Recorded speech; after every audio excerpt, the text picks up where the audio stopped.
ഒന്ന് പൊട്ടിച്ചിരിക്കാൻ പറ്റിയിട്ടില്ല എനിക്ക് ആ സമയത്ത്. എനിക്ക് ചുറ്റും എന്താ സംഭവിക്കുന്നത്, ഞാൻ എന്തിനാണ് ദേഷ്യപ്പെടുന്നത്? ഒരു കാര്യമില്ലാത്ത കാര്യത്തിൽ വഴിക്കൂടി ആരെങ്കിലും നടന്നു പോകാണ്ടാലും എന്ന് അറിയുന്നത് ഞാൻ ഓർക്കേണ്ട ഒരു ദിവസം രാത്രി എനിക്ക് എന്തിനാണെന്ന് അറിയില്ല, സങ്കടം വരിക. സങ്കടം വന്നിട്ട് ഞാൻ ജനലിന്റെ കമ്പിയിൽ പിടിച്ചിരുന്ന കരയുവാണ്. എന്തിനാണെന്ന് എനിക്ക് അറിയില്ല. പുള്ളിക്കാരിയെ പരിചയപ്പെടുത്തി തരേണ്ട ആവശ്യമില്ലല്ലോ അല്ലെ. കഴിഞ്ഞ ദിവസം നമ്മുടെ മഞ്ജു ചേച്ചിയുടെ ഒരു ഇന്റർവ്യൂ കാണാൻ ഇടയായി. മികച്ച ഒരു ഇന്റർവ്യൂ ആയിരുന്നു. മഞ്ജു ചേച്ചി അതിനകത്ത് ഒരുപാട് കാര്യങ്ങൾ തുറന്ന് സംസാരിക്കുന്നുണ്ട്. അതിൽ ഏറ്റവും ഹൈലൈറ്റ് ആയിട്ട് തോന്നിയ ഒരു കാര്യമുണ്ട്.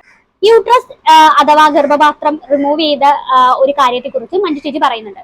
നമുക്കറിയാം, സ്ത്രീകൾ ഏറ്റവും കൂടുതൽ ഇമ്പോർട്ടന്റ് ആയിട്ട് കാണുന്ന ഒരു അവയവമാണ് നമ്മുടെ ഗർഭപാത്രം എന്ന് പറയുന്നത്. സ്ത്രീകളുടെ മാത്രമല്ല കേട്ടോ, നമ്മുടെ എല്ലാവരുടെയും ജീവിതത്തിൽ ഏറ്റവും ഇമ്പോർട്ടന്റ് ആയിട്ടുള്ള ഒരു റോള് വഹിച്ച ഒരു അവയവം തന്നെയാണ് നമ്മുടെ യൂട്രസ് എന്ന് പറയുന്നത്. അണ്ടവും ബീജവും കൂടി ചേർന്ന് കുഞ്ഞായി മാറുന്നത് അവിടെ വെച്ചാണല്ലോ. ഒരു സ്ത്രീയെ സ്ത്രീയാക്കി മാറ്റുന്നത് യൂട്രസ് ആണെന്ന് പറയുന്ന ഒരുപാട് പേരുണ്ട്. അങ്ങനെയുള്ള ഒരു യൂട്രസ് റിമൂവ് ചെയ്യുക എന്ന് പറയുന്നത് ഒരു സ്ത്രീകൾക്കും ചിന്തിക്കാൻ പോലും പറ്റാത്ത കാര്യങ്ങളാണ്. യൂട്രസിൽ എത്ര വലിയ രോഗം ബാധിച്ചാലും ചില സ്ത്രീകൾ യൂട്രസ് റിമൂവ് ചെയ്യാനായിട്ട് സമ്മതിക്കാറില്ല.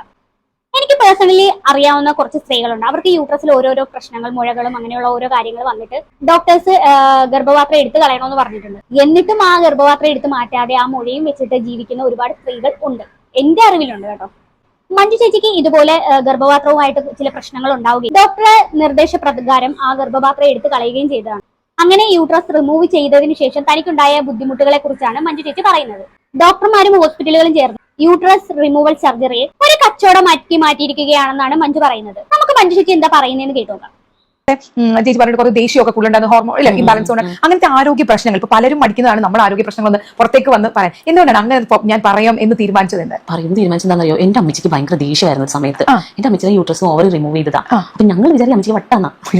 എന്തെങ്കിലും ദേഷ്യം, നിസ്സാര കാര്യങ്ങളൊക്കെ ദേഷ്യപ്പെടും. പിന്നെ എന്റെ അമ്മച്ചി ആയതുകൊണ്ട് ഞാൻ എന്ത് അറിയത്തിനൊക്കെ പോയി ഇതൊക്കെ കിട്ടും. അപ്പൊ ഇന്ന് ചിരിക്കും. പക്ഷെ അത് ഈ മൂഡ് സ്വിങ്സ് വരുന്നത് ഇതുകൊണ്ടായിരുന്നു എന്നുള്ളത് എനിക്ക് വന്നു കഴിഞ്ഞപ്പോൾ എനിക്കത് മനസ്സിലായത്. ഈ യൂട്രസ് എടുത്ത് കളയുന്ന ആ ഒരു ഇതുണ്ടല്ലോ, അതിന് പറ്റുന്ന ഏറ്റവും വലിയൊരു ബുദ്ധിമുട്ടെന്ന് പറയുന്നത്, എടുത്ത് കളഞ്ഞവർക്ക് ഉണ്ടാവുന്ന ഏറ്റവും വലിയൊരു ബുദ്ധിമുട്ടാണ് മൂഡ് സ്വിങ്സ് എന്ന് പറയുന്നത്.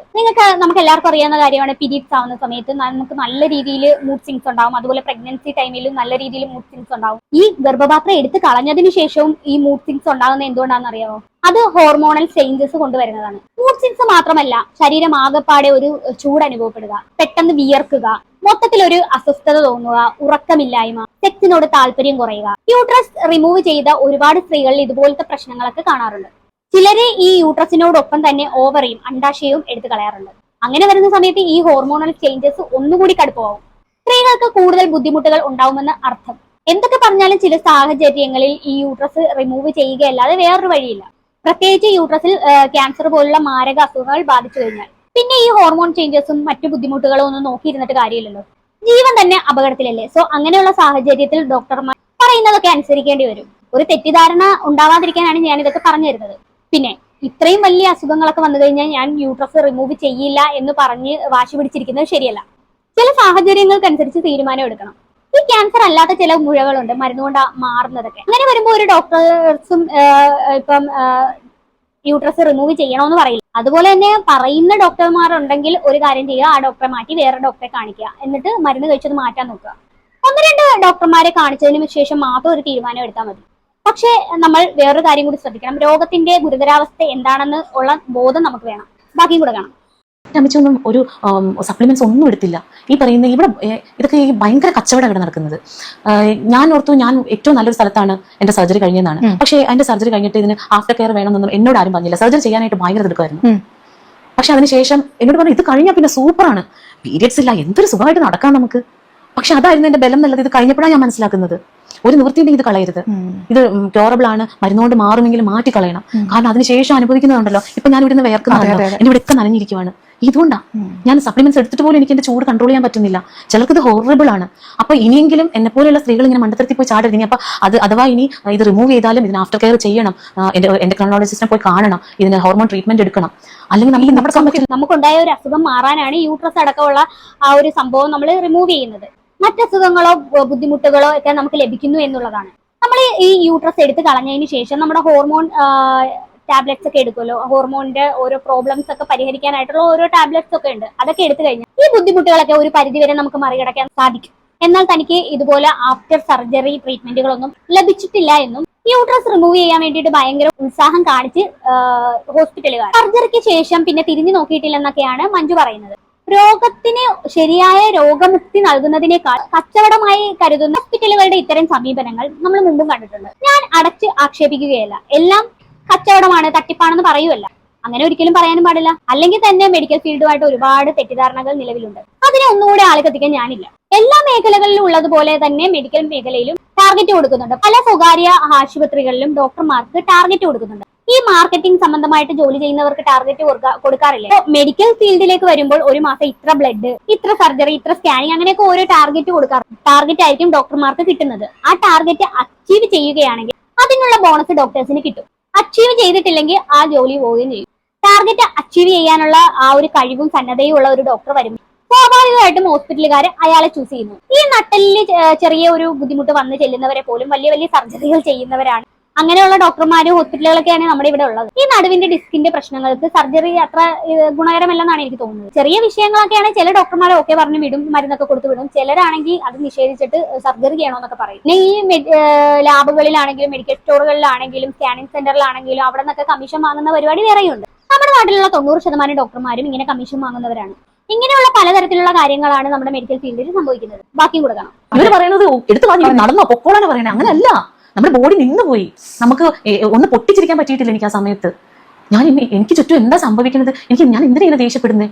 ഒരു കാര്യമില്ലാത്ത കാര്യത്തിൽ വഴി കൂടി ആരെങ്കിലും നടന്നു പോകണ്ടായിരുന്നു കരയുന്നു ഞാൻ ഓർക്കേണ്ട ഒരു ദിവസം രാത്രി എനിക്ക് എന്തിനാണെന്ന് അറിയില്ല, സങ്കടം വരിക. എനിക്ക് സങ്കടം വന്നിട്ട് ഞാൻ ഈ ജനലിന്റെ കമ്പിയിൽ പിടിച്ചിരുന്ന കരയുവാണ്.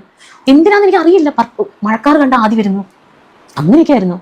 ഇപ്പോഴും നമ്മുടെ സ്ത്രീകൾക്കാണ് ഏറ്റവും കൂടുതൽ ഈ ഹോർമോണൽ ഇംബാലൻസ് ഉണ്ടാവുന്ന. നമ്മളുടെ ബോഡി വർക്ക് ചെയ്യുന്നത് ഹോർമോൺസ് കൊണ്ട്. അതെ, നമ്മുടെ ബെഡിൽ പോലും നമുക്ക് ഹോർമോൺ ഇല്ലെങ്കിൽ ഒന്നും ചെയ്യാൻ പറ്റില്ല. അതെ, സത്യമാണത്. അതൊന്നും ഇവിടെ ആർക്കും അറിയില്ല, ആരും പറഞ്ഞു കൊടുക്കുന്നില്ല. ചേച്ചി പറഞ്ഞു ചിലപ്പോൾ നമ്മുടെയൊക്കെ വീട്ടിൽ അമ്മമാര് ദേഷ്യപ്പെടുന്നത് എന്തുകൊണ്ടാണ്, അല്ലെങ്കിൽ അതൊന്നും ഇതായിരുന്നു. എന്റെ അമ്മച്ചൊക്കെ ദേഷ്യപ്പെടുന്നത് ഞാൻ എപ്പോഴും എന്റെ അമ്മച്ചൊന്നും ഒരു സപ്ലിമെന്റ് എടുത്തില്ലല്ലോ. അമ്മച്ചി എവിടെയെങ്കിലും പോയിട്ട് വന്നിട്ടേ അയ്യോ എന്റെ പോ എന്ന് പറഞ്ഞുകൊണ്ട് ഇങ്ങനെ ചൂടെടുക്കണം കണ്ടിട്ടുണ്ട്. പാവം അവർ എത്ര ഇപ്പൊ പിന്നെ മെനപ്പോസിന്റെ ഒക്കെ ടൈം ഇപ്പൊ അതുമായിട്ട് ബോഡി അഡാപ്റ്റ് ആയിട്ടുണ്ടാവും. പക്ഷെ ആ സമയത്ത് അമ്മച്ചിക്കൊക്കെ എന്ത് ചൂടായിരുന്നിരിക്കും. എനിക്ക് ഫാൻ ഇല്ലാത്ത ഒരു സ്ഥലത്ത് ഇരിക്കാൻ പറ്റില്ല.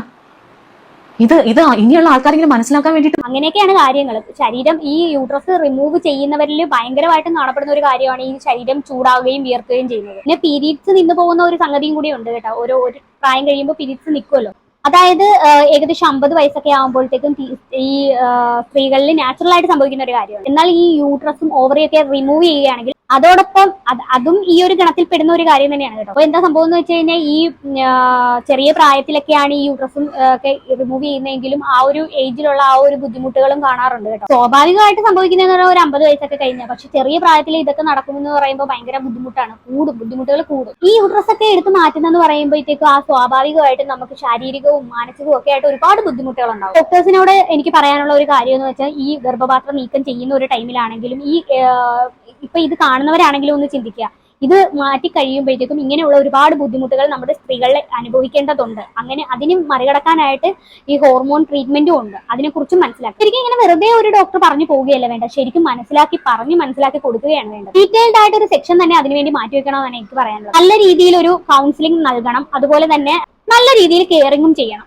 ശരിക്കും പറഞ്ഞു കഴിഞ്ഞാൽ ഇങ്ങനെ ഒരു കെയറിങ്ങും കാര്യങ്ങളും കിട്ടാത്തത് കൊണ്ടാണ്, ആ കാര്യങ്ങളൊന്നും മനസ്സിലാവാത്തത് കൊണ്ടാണ് ഇവർ യൂട്രസ് റിമൂവ് ചെയ്യണമെന്ന് പറയുമ്പോൾ തന്നെ അത് മാനസികമായിട്ട് ഭയങ്കരമായിട്ട് ഷോക്ക് ആവുന്നത്. ശരിക്കും വേറൊരു കാര്യം എനിക്ക് എടുത്ത് പറയാനുള്ളത്, ഏതെങ്കിലും ഒരു ഡോക്ടർ യൂട്രസ് റിമൂവ് ചെയ്യണമെന്ന് പറയുവാണെങ്കിൽ 2-3 ഡോക്ടർമാരെ മാറി മാറി കാണിച്ചിട്ടും എല്ലാവരും ഒരേ അഭിപ്രായമാണ് പറയുന്നതെങ്കിൽ അത് ചെയ്യുക തന്നെയാണ് നല്ലത്.